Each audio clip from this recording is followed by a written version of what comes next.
de una mejor forma la coyuntura que estamos viviendo en la actualidad. Pues no siendo más, vamos a empezar con el tema que nos compete el día de hoy, pues que es analizar la coyuntura reciente pues, de la economía en Colombia y en nuestra región. Sin duda, digamos, este tema del COVID-19 va a tener unas transformaciones de fondo. Si analizamos la dinámica reciente de la economía colombiana, durante el primer trimestre el crecimiento fue cercano al 1,1%. En el segundo trimestre del año la economía tuvo una caída cercana al 15,7%. Y si nos devolvemos un poco al panorama antes de la pandemia, pues el crecimiento económico en el año 2019 fue cercano al 3,3%. ¿Cuál fue el principal problema y por qué esta pandemia en cierta medida nos cogió en una mala posición? Pues porque si bien nosotros tuvimos un crecimiento en el 2019 cercano al 3,3%, la economía ya nos venía enviando en cierta medida unas señales poco positivas, por ejemplo en el incremento del desempleo, que los determinantes del crecimiento económico era más un tema de demanda agregada y de consumo, vía mayor endeudamiento, y no está asociada a un tema de un incremento en la productividad total de los actores. Y aparte de ello, debemos tener muy presente que el 2019 fue un año bastante difícil en el sentido de que hubo unas manifestaciones y un descontento social bastante marcado, lo cual en cierta medida generó cierta incertidumbre y eso manda unos mensajes muy malos a los mercados internacionales, pues más allá de que esas discusiones o estas protestas estén justificadas o no. Y esto en cierta medida nos pasó una cuenta de cobro durante el primer trimestre, digamos, pese a que tuvimos solo 2 semanas de cuarentena en el mes de marzo, el crecimiento fue de 1,1. Eso quiere decir que ya venía influenciado por el mal cierre de cara al año 2019 y que la situación este año va a ser muy difícil. Y como diríamos por ahí, digamos a partir de marzo ya tuvimos la cereza en el pastel, que fue este choque del COVID-19. Digamos, esto inicialmente fue un choque dual, tenía dos explicaciones, un choque por el lado de la oferta y un choque por el lado de la demanda.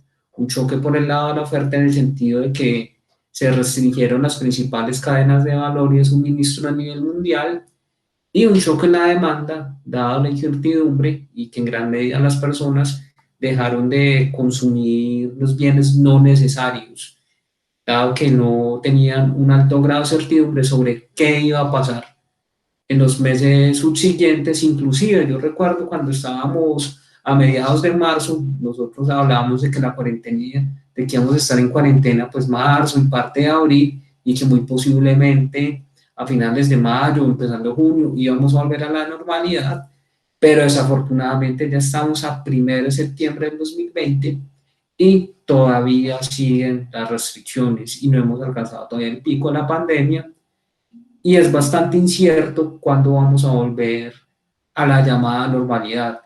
Si bien a partir del día de hoy empiezan a regir ciertas flexibilizaciones y se levantan un poco las restricciones, pues el tejido empresarial y los trabajadores de manera general se han visto seriamente afectados. Y acá es muy importante poner sobre la discusión esta serie de disyuntivas que salieron a mediados de abril, de mayo, sobre esta eterna discusión, si era más importante la salud o la economía. Yo creo que esta disyuntiva no existe. Yo creo que sin salud no hay economía y sin economía no hay salud. Yo comparto plenamente que es muy importante preservar la salud de las personas, pero también hay que tener en cuenta que la pobreza, el desempleo, esto genera unos efectos no intencionados que sin duda pueden tener una mayor letalidad que el COVID, dado que está supremamente demostrado que, por ejemplo, cuando las personas tienen problemas de ingresos, se empiezan a manifestar cuestiones como el desempleo, tienden a existir esos procesos de depresión, disatisfacción con la vida, se empiezan a ahondar las problemáticas sociales, como todo lo relacionado con el maltrato intrafamiliar, las peleas en el núcleo familiar, que sin duda todo este tema de la falta de ingresos y el desempleo afecta la calidad de vida de todos los hogares. Es por eso que yo creo que esta discusión entre salud y economía y tomar esas posiciones absolutistas no nos dejan nada bueno. Acá lo importante es encontrar un punto de equilibrio. Yo sé que suena como algo trivial. Hay que reconocer que esta es una situación bastante atípica. Estamos en un contexto muy marcado por un alto grado de incertidumbre. La persona que me diga que tenga un manual o un plan de choque para atender pandemia sería muy bueno que nos lo facilitara. Yo creo que nadie lo tiene. Infortunadamente nos toca tomar medidas sobre la carrera con información incompleta. Normalmente desde la teoría económica es mucho más importante hacer algo que no hacer nada, pese a que podamos equivocarnos con este tema de los estímulos. Y sin duda esto va a ser un gran desafío y la pandemia nos ha traído unos grandes cambios y ha acelerado unos procesos que sin la pandemia muy posiblemente no hubieran ocurrido, como todo lo relacionado con la transformación digital, todo lo relacionado con la flexibilización del mercado laboral, es decir, ser mucho más flexibles con lo relacionado con el teletrabajo y que son ciertas prácticas que si no hubiera aparecido el COVID sobre la escena, muy seguramente no se hubieran implementado y seguiríamos utilizando los paradigmas anteriores de que los contratos y el trabajo, nosotros estamos acostumbrados a tener ahí una persona 8 horas y estar 8 horas en el puesto de trabajo no necesariamente implica una mayor productividad y un mayor bienestar para los trabajadores. Entonces yo creo que hay que tomar la pandemia por el lado amable, por las transformaciones que nos puede traer con algunos cambios positivos, como la transformación digital, incrementar la productividad de los trabajadores, incrementar también el grado de satisfacción laboral. Yo creo que eso es algo muy importante y yo creo que debemos establecer es una especie de equilibrio, una mezcla entre teletrabajo y trabajo en oficina. Yo creo que esto vino para quedarse afortunadamente y eso va a cambiar muchos aspectos de la vida, sobre todo en el trabajo convencional como lo conocemos anteriormente. Yo creo que también van a haber unos procesos bastante marcados en los procesos educativos, en el sentido de que yo creo que la virtualidad también llegó para quedarse y la presencialidad va a ser algo del pasado. Yo no digo que la virtualidad reemplace del todo la presencialidad, esto todavía no se ha inventado del todo, pero sin duda sí se pueden tomar grandes avances y sobre todo hacer un uso más eficiente del tiempo y que el acompañamiento o las clases presenciales sean para temas muy puntuales y sobre todo que la presencialidad sea para algo importante y algo que realmente aporte. Vamos, porque muchas veces acá en Colombia padecemos de este tema de la reunión cities, que hacemos muchas reuniones inoficiosas, simplemente que hubiera sido más que suficiente con un texto de WhatsApp o un correo electrónico y perdemos mucho tiempo. Digamos, acá nos caracterizamos por ser muy poco productivos. Ya volviendo un poco a la coyuntura económica, es sin duda la variable que más se ha afectado en el país ha sido todo este tema del mercado laboral. Mira, antes de la pandemia, normalmente el total de desempleados en el país era cercano a estaba entre los 2.300.000 y 2.700.000, con algunos picos cercanos a los 3 millones, dependiendo de la estacionalidad. Con estacionalidad me refiero al mes. Y estamos viendo que hoy en día en nuestro país hay cerca de 5 millones de personas sin empleo. Vamos a ver el tema de la fuerza laboral. Normalmente en Colombia hay cerca de entre 22 y 23 millones de trabajadores. Si vemos los datos más recientes, en la actualidad a duras penas llegamos a los 17 millones, remarcando que acá es muy importante tener en consideración el componente de la informalidad. Estamos en este país cerca del 50% o más de los trabajadores son informales, es decir, que viven del rebusque del día a día y muy seguramente estos van a ser los grandes perdedores de la pandemia, porque estas son personas que están totalmente desprotegidas, que están a la deriva. Entonces es muy importante considerar todos estos temas del mercado laboral, más aún cuando en los últimos 20 años tuvimos unos grandes avances de la materia, que infortunadamente, palabras más, palabras menos, en lo que llevamos de pandemia, que ya vamos a cumplir unos 6 meses. En 6 meses podemos estar perdiendo los avances que tuvimos en cerca de 20 años. Y lo otro es verlo a modo de ejemplo. Digamos, nosotros antes de la pandemia estábamos en capacidad de producir cierta cantidad de bienes y servicios, competir en los mercados internacionales con una fuerza laboral cercana a los 22, 23 millones de trabajadores, pero hoy en día nos va a tocar producir lo mismo, pero con 17 millones de trabajadores, y muy seguramente nos va a tomar varios años volver a retomar los niveles de producción que teníamos antes de la pandemia. Digamos, el mensaje principal y a lo que yo me refiero es que básicamente en 6 meses perdimos lo que nos tomó muchos años, y que quién sabe cuánto tiempo nos va a demorar volver al estado antes de la pandemia. Inclusive las perspectivas de crecimiento son bastante negativas. Digamos, el gobierno nacional, a través del marco fiscal de mediano plazo, tiene una perspectiva que el crecimiento, que la caída de la economía va a ser cercana al 6%. Digamos, el Banco de la República estima que va a ser cercana entre el 7 y el 8% más, y los multilaterales como el FMI, el Banco Mundial, creen que la caída de la economía colombiana va a estar cercana al 9%. Es decir, que las perspectivas de este año no son para nada positivas. Ya sin duda sabemos que el crecimiento este año va a ser negativo y que estamos en una situación bastante compleja.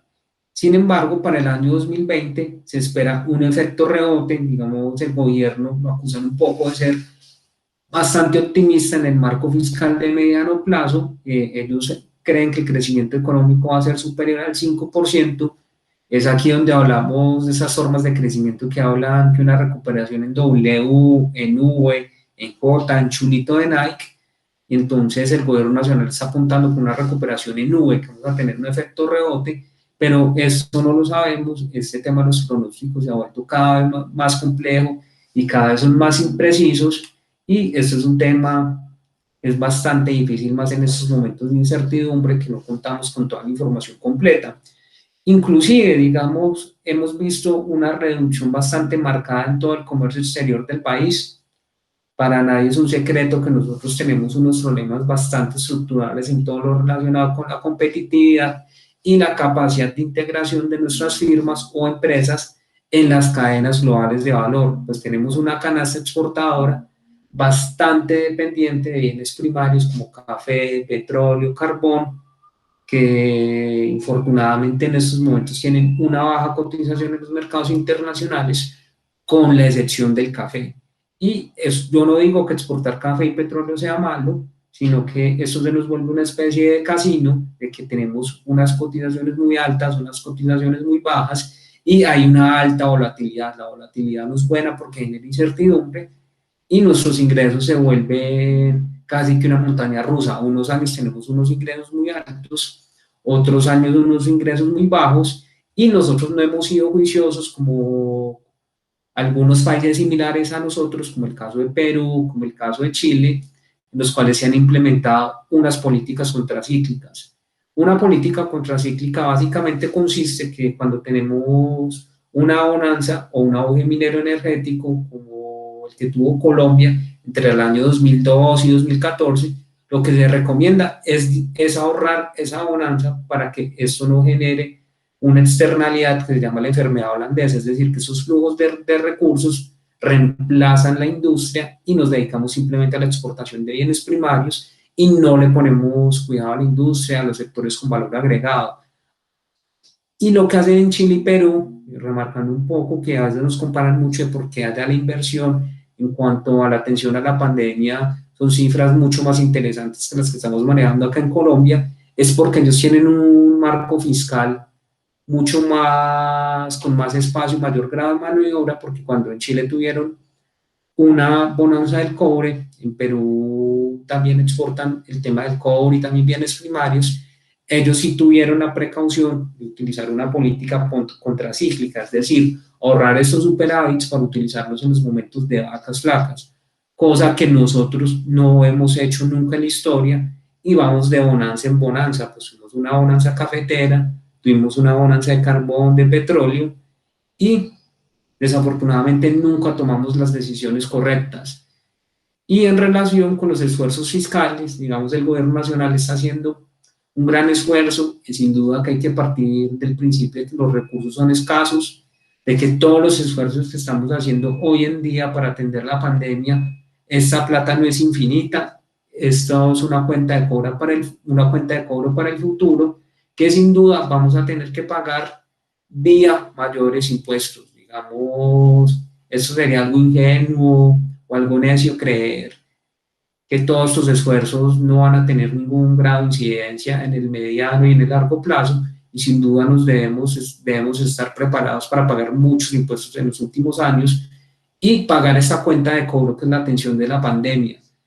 Y algo fundamental es sobre todo, y en lo que hemos fallado, es en la coordinación entre el gobierno nacional, los gobiernos departamentales, los gobiernos municipales. Vamos, eso es inaudito que se presenten estas fricciones entre el gobierno nacional con los departamentos y con los gobernadores y los alcaldes. Inclusive acá en nuestra misma región hemos visto algunos casos bastante desafortunados que inclusive pese a que son de la misma ciudad, hay un alto grado de descoordinación entre el señor gobernador y el señor alcalde. Digamos, este tipo de cosas en una pandemia son bastante inconvenientes, generan incertidumbre, no dejan nada bueno y dificultan una acción coordinada de las medidas que se deben tomar. Digamos, esto es fundamental para todos los procesos de reactivación. Acá es muy importante aclarar que una reapertura no significa reactivar, que a las empresas les va a tomar mucho, a las empresas, a los negocios y todo este tema en general les va a costar mucho trabajo volver a la normalidad antes de la pandemia, que si bien no era lo ideal, ahora acá aplica el dicho que dice que siempre podemos estar peor.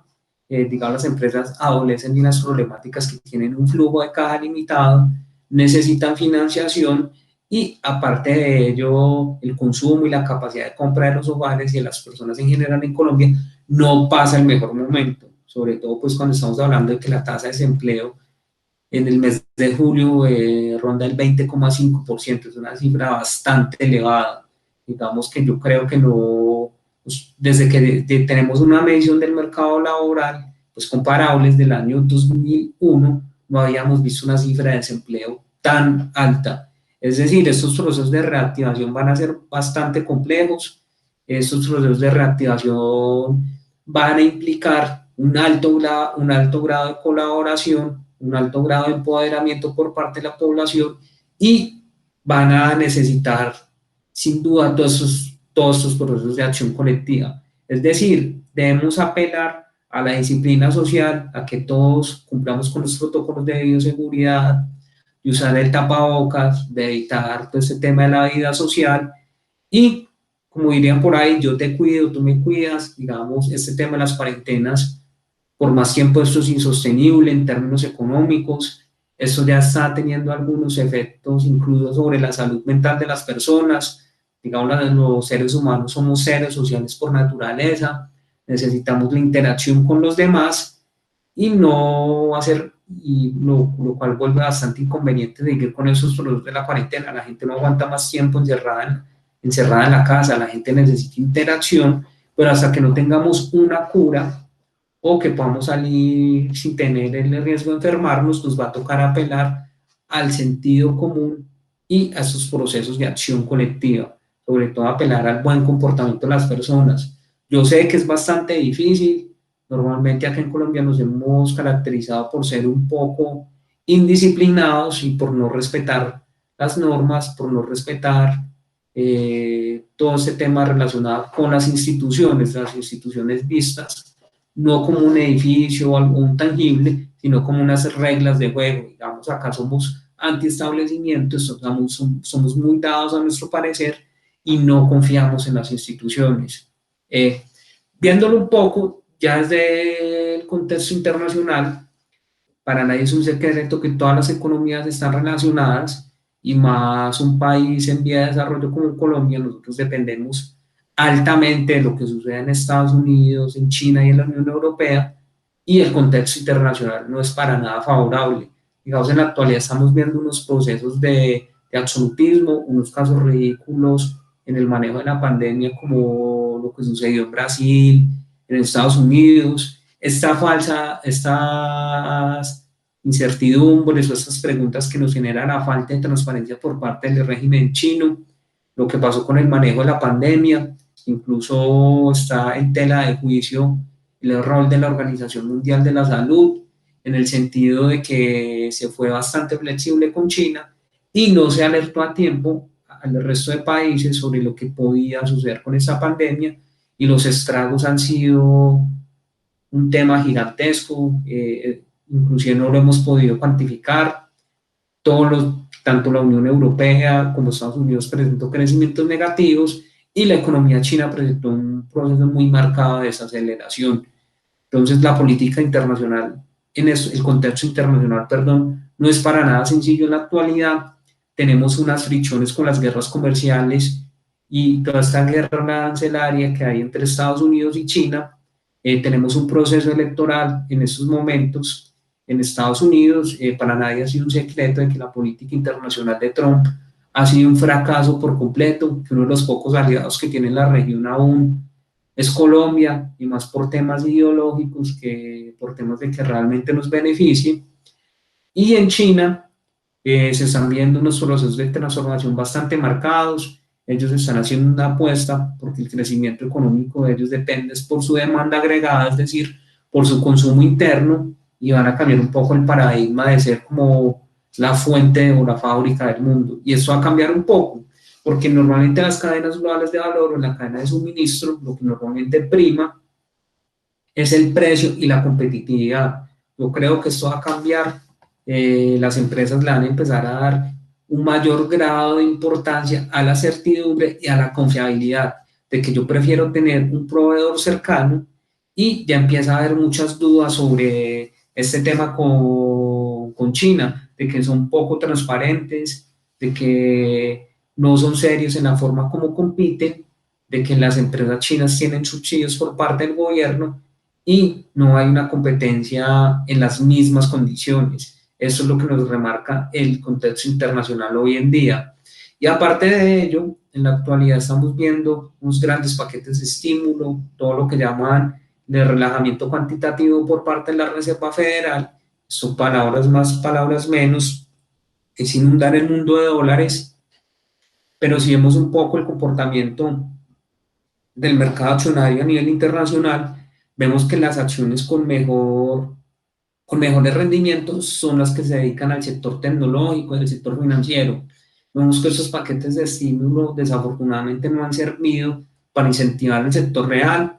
La importancia del sector real radica en que en este sector es donde se generan empleos, y el empleo es una variable fundamental para la calidad de vida de cualquier país. Si no hay empleo, muy seguramente el descontento social se va a incrementar, la gente va a salir a las calles. Yo creo que el mundo y Colombia en general hay algo muy marcado, que es un alto grado de desigualdad, eso que conocemos como el club del 1%, y eso infortunadamente no es sostenible. La gente cada vez demanda un mayor grado de beneficios, la gente ya no se conforma con cualquier cosa, y la gente normalmente quiere tener unas mejores condiciones de vida. Y hablando un poco ya del contexto futuro de nuestro país, digamos, nosotros entramos ya en los últimos 2 años del gobierno actual. Digamos, el gobierno actual va a perder casi que todo el 2020 con este tema de la pandemia. Tiene algunos inconvenientes con todo lo relacionado con la gobernanza, y a eso súmele algo bastante preocupante que ha pasado en los últimos días, que el gobierno actual no respeta la separación de poderes. Más allá de que uno pueda estar de acuerdo o no con el señor expresidente, que todos debemos saber quién es, yo creo que nadie puede estar por encima de la ley, y eso genera mucha incertidumbre. Y más allá y más aún con todos los antecedentes que tenemos de que las firmas calificadoras de riesgo como Moody's, Standard & Poor's, Fitch, y nos están acusando de hacer maquillaje fiscal, porque el año pasado, para cumplir con el tema del déficit presupuestario, el Ministerio de Crédito y Hacienda Pública, en cabeza del doctor Carrasquilla, decidieron incluir como ingresos corrientes algunas enajenaciones, es decir, la venta de Isagen las utilidades extraordinarias de Ecopetrol y el Banco de la República para cumplir con el tema del déficit. Pero si nos vamos netamente a la teoría, para nada, no hay que ser un experto, no hay que ser muy inteligente para darse cuenta que esto no es un ingreso corriente, que esto es un ingreso ocasional, que fue algo atípico en el 2019.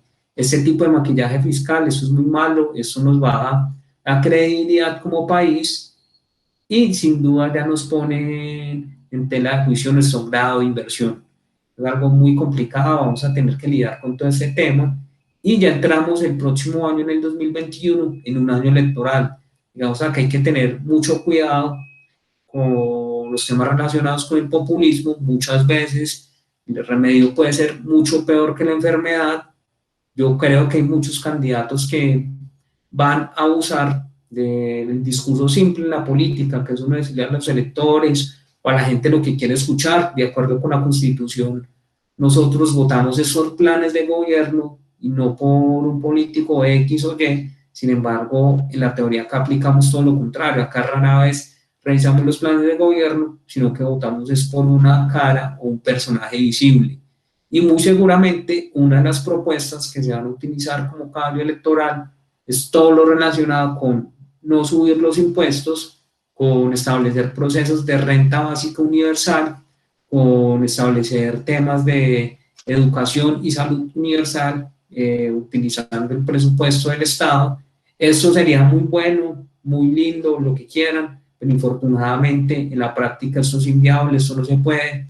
En la vida nada es gratis, uno pretender de que las cosas no cuestan, en una posición bastante necia, pero es preocupante cómo esta clase de discursos tienen un alto grado de aceptación, especialmente en la población joven, una cosa que a uno lo sorprende bastante, especialmente cuando esta población tiene acceso a mucha información, tienen unas ventajas que muchos de nosotros no tuvimos, como por ejemplo acceder a videoconferencias, acceder a materiales online, pueden conocer casi que todo el mundo, y es ahí donde uno no entiende cómo caen tan fácil en esos discursos tan simplistas de ofrecer rentas básicas universales y hablar de educación universal. Eso es muy complejo, yo creo que ese tema de la universalidad no aplica, acá debemos focalizar es los recursos en los más necesitados y nos caracterizamos por ser un país que nos gusta pedir muchos beneficios, muchos derechos, pero cuando nos toca pagar impuestos o responder por nuestros asuntos o responsabilidades, somos bastante dispersos. Entonces, a partir del 2021 ya empezamos este año electoral. Eso es muy complicado porque dificulta todos los procesos y todo se empieza a manejar en función del cálculo político.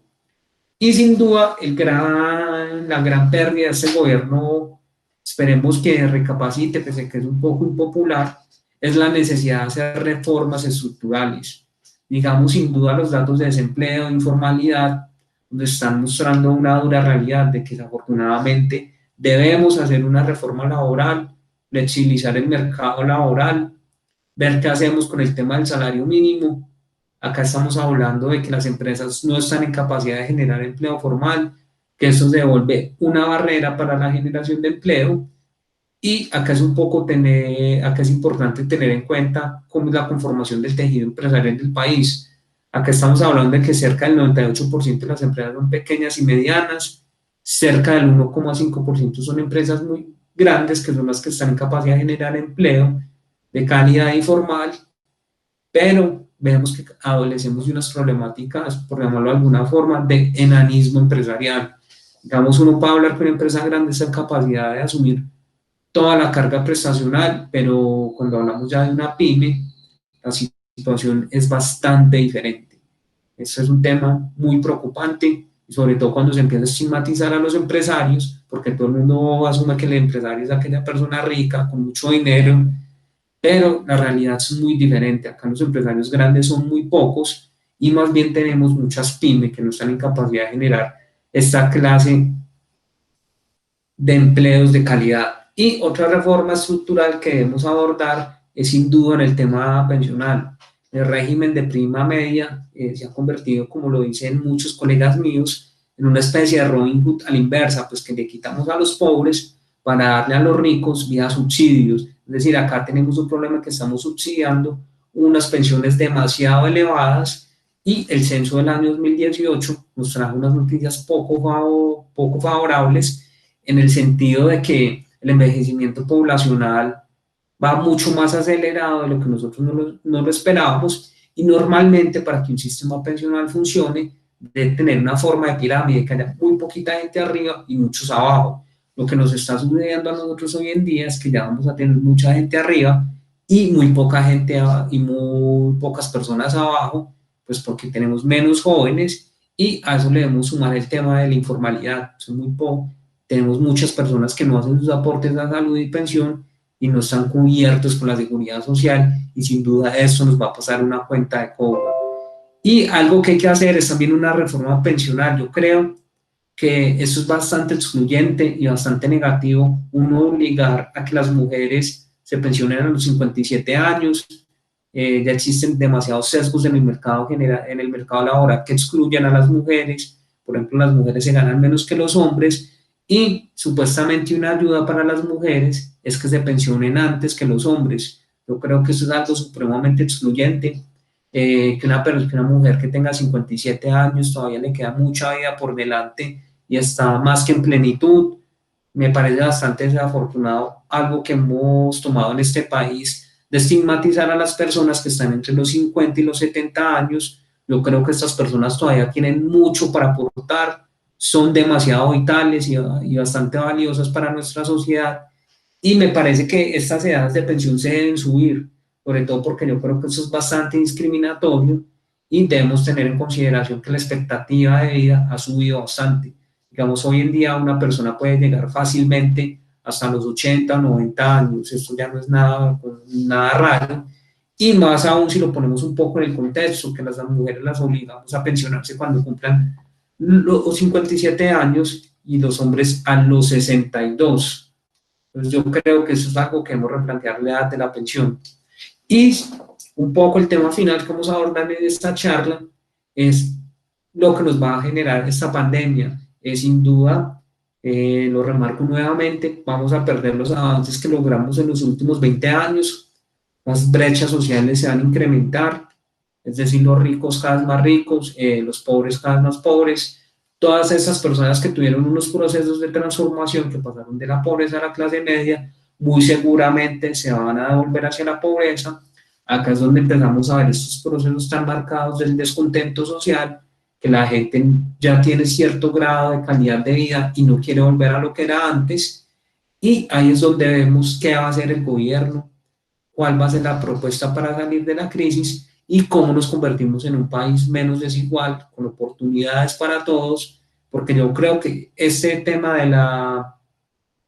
de que tenemos una distribución bastante desigual de la riqueza, esto no es sostenible en el mediano y largo plazo, esto se nos puede convertir en una bomba social.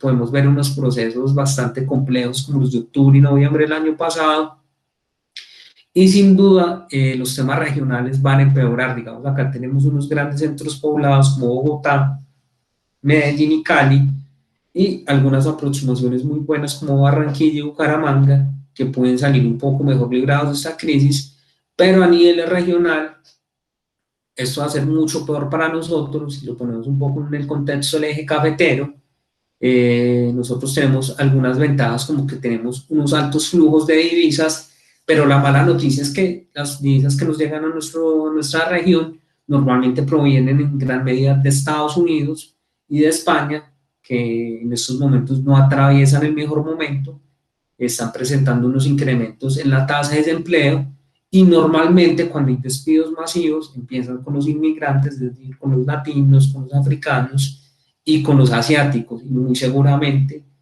vamos a ver que muchas familias van a tener algunas dificultades en su calidad de vida, porque van a tener disminuciones en sus ingresos. Entonces el gran llamado es a que básicamente en esta crisis que llevamos para 6 meses vamos a perder los grandes avances que nos costaron 20 años. Vamos de este tamaño la situación, es algo muy complejo, estamos viendo una situación con mucha incertidumbre, nos toca tomar decisiones casi que a ciegas, y no sabemos para dónde vamos. Hay un alto grado de desconexión entre el gobierno nacional y los gobiernos regionales, y sin duda esto se ve reflejado en las expectativas de las personas y a eso debemos sumarle la falta de responsabilidad social. Aunque yo soy un poco laxo con el tema de la responsabilidad social, en el sentido de que es muy fácil uno decir, no, no salga a la calle, quédate en casa, si uno tiene sus ingresos fijos, como es en mi caso, a que cuando uno le dicen que se quede en la casa y tiene la nevera vacía, los hijos están muriendo de hambre o uno es un informal que vive el día a día. En este país tenemos este tipo de matices y esta crisis del COVID nos ha mostrado que somos un país bastante frágil, que cualquier crisis de este tipo básicamente nos va a golpear supremamente fuerte y que no estamos lo suficientemente bien preparados. Ese es como el mensaje que les quería dar. No sé si tienen alguna pregunta o alguna inquietud que me quieran manifestar.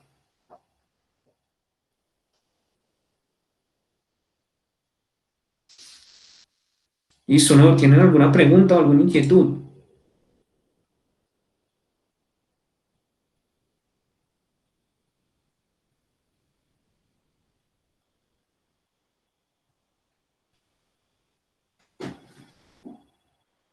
Pero bueno, no, al menos me escuchan o no. Estoy acá hablando solo.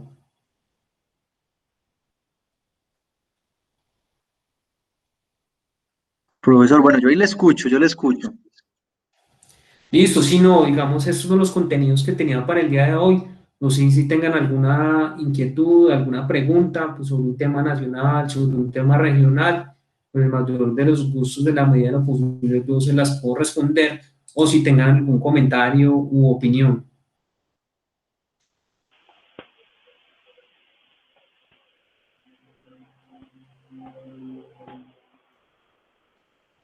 Andrés Listo. Camilo iba a hablar, ¿cierto? Andrés Camilo. Sí, hola, ¿sí? ¿Me escuchan? Sí. Sí, Andrés Camilo, buenas noches. Buenas tardes, ahora, mentira. Buenas tardes para todos. Bueno, yo tengo una pregunta. Pues cuando hablamos acerca de buscar a los fabricantes más cercanos, pues nosotros como país Colombia, ¿quiénes son los fabricantes más cercanos según Latinoamérica? Pues, me gustaría saber cuáles son esos. Listo, bueno, nuestra cadena de suministros, acá es importante remarcar lo siguiente. Digamos, en cuanto al comportamiento del sector primario, nosotros exportamos crudo en bruto, tenemos una escasa capacidad de transformación. Acá básicamente lo que hacemos es que exportamos petróleo y nos toca comprar la gasolina. En ese sentido, nuestros principales socios, anteriormente era el caso de Venezuela, hoy en día es Estados Unidos, aunque en los últimos años hemos mejorado nuestra capacidad de refinamiento, pese a este escalabro que tuvimos con Reficar. Y en cuanto a la cadena de suministros de las manufacturas, en gran medida nosotros dependemos mucho del caso de China y del vecindario. Digamos, nosotros sí tenemos unas importaciones muy marcadas de México, de Ecuador y de todos los países de América Latina en general.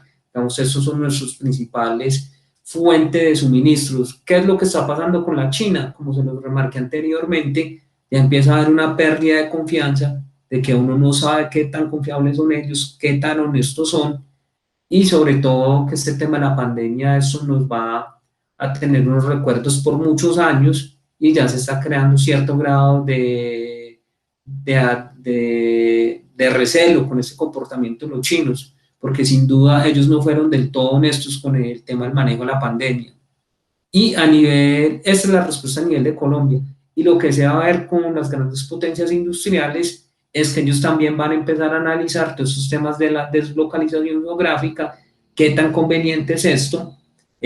Últimamente estamos aplicando este tema de just on time, es decir, de tener casi que toda la mano y no tener todo este tema del manejo de inventarios. Muy posiblemente el tema de almacenar inventarios pueda nuevamente tomar vigencia y sobre todo se va a valorar más la certidumbre y la confiabilidad más que el precio. Digamos, porque como se los he remarcado, uno no sabe si puede confiar en los chinos, sí o no. Esa sería con la respuesta. No sé si Andrés tenga alguna duda adicional o si quedó satisfecho con la respuesta. Sí, no, está muy claro, profesor Mateo, está muy claro. Sí. Listo. Entonces, por favor. Claro que sí, Andrés, con el mayor de los gustos. Dice Luz María, me gustaría oír una propuesta con respecto a la coyuntura económica en el departamento de Caldas. Pues bueno, no, si vemos los indicadores de coyuntura del departamento de Caldas, hace poco publicamos la encuesta de ritmo empresarial. Durante el primer semestre del presente año, cerca del 70% de los empresarios manifestaron que sus ventas se han disminuido. Cerca del 40% de los empresarios dicen que se vieron obligados a disminuir el número de trabajadores. Tan solo el 10% nos contestó de que están funcionando en su totalidad. El 40% nos dijeron que están funcionando de manera parcial. Y si la memoria no me falla, tenemos una cifra bastante preocupante que cerca del 20% están cerrados por completo. Y si vemos la dinámica reciente, por ejemplo, nosotros tenemos, por decirlo de alguna manera, una salvación este año, que es la alta cotización del precio del café. Ayer salieron los datos de las exportaciones, digamos en el mes de julio, fueron por cerca de 105 millones de dólares en julio del 2020, en julio del 2019 fueron de 75 millones de dólares. Es decir, estamos viendo un fenómeno bastante interesante que pese a que estamos viendo una pandemia, el valor de las exportaciones incrementó, algo que pasó solo en 5 departamentos que tienen la particularidad de tener una vocación cafetera. Vamos, eso es un poco la dinámica que estamos viviendo en nuestro departamento. No sé si tienen alguna pregunta o algún otro comentario, soy todo oídos. Doctor, yo quiero aprovechar para hacerle una pregunta también. Hay un Claro que sí, bueno. estimado, muchas gracias, hay un estimado de cuánto tardaría esta recuperación económica tanto en Caldas como en Colombia. Pues va, eso es para el caso de Colombia, hay un think tank que se llama Desarrollo. Ellos han hecho unas estimaciones bastante interesantes de que para volver a la normalidad nos va a tomar entre 2 o 3 años para volver al estado antes de la pandemia. Y para el cuento de Caldas les tengo una mala noticia, digamos, con la entrada de Colombia a la OCDE, un cambio metodológico del sistema de cuentas nacionales. Las estimaciones del PIB a nivel departamento han tenido algunas complicaciones. Por ejemplo, hubo algo muy particular que a mí me pasó en el año 2018, que fue que cuando salieron los datos de 2017, el crecimiento de Caldas fue del 6,3%, pero en enero del 2019 salió un ajuste que, por ejemplo, que el crecimiento en el 2017 ya no era del 6,3, sino del 2,4, es decir, unos cambios muy marcados. El año pasado también pasó que salieron los datos en junio del 2019 y el crecimiento en el 2018 de manera preliminar fue de 3,3, pero a mediados de abril salió el dato de que el crecimiento fue del 2,6%. Ahí hemos tenido unos cambios bastante bruscos, de que desafortunadamente se nos han enloquecido un poco las cuentas a nivel de los departamentos, y hacer este tipo de cuantificaciones es bastante complejo. Digamos, el tamaño de la economía colombiana es cercano a los 1.000 billones de pesos, la economía de Caldas tiene un tamaño cercano a los 15 billones, y si lo ponemos un poquito en colación, si la caída de Caldas fuera similar a la de Colombia, sería una pérdida cercana al 5% de esos 15 billones, es una cifra bastante considerable. Estamos hablando ya de cantidades muy grandes y de que este tema de la pandemia nos va a afectar, sin duda, va a ser una cuenta de cobro para este año y los próximos.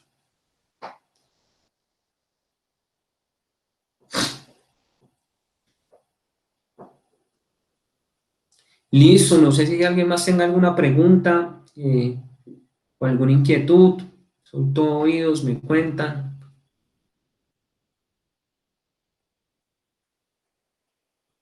O si la charla ya se termina, ¿no? No sé, me dicen, los escucho.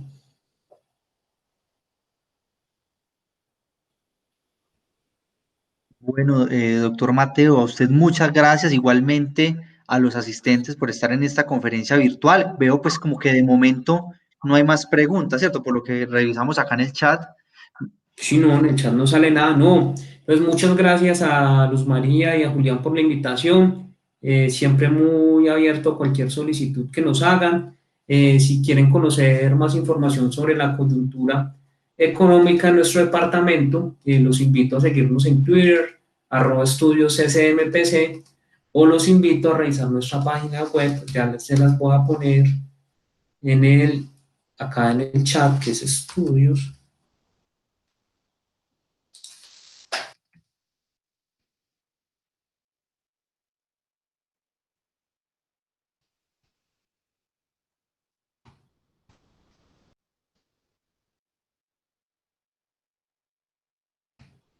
org.com.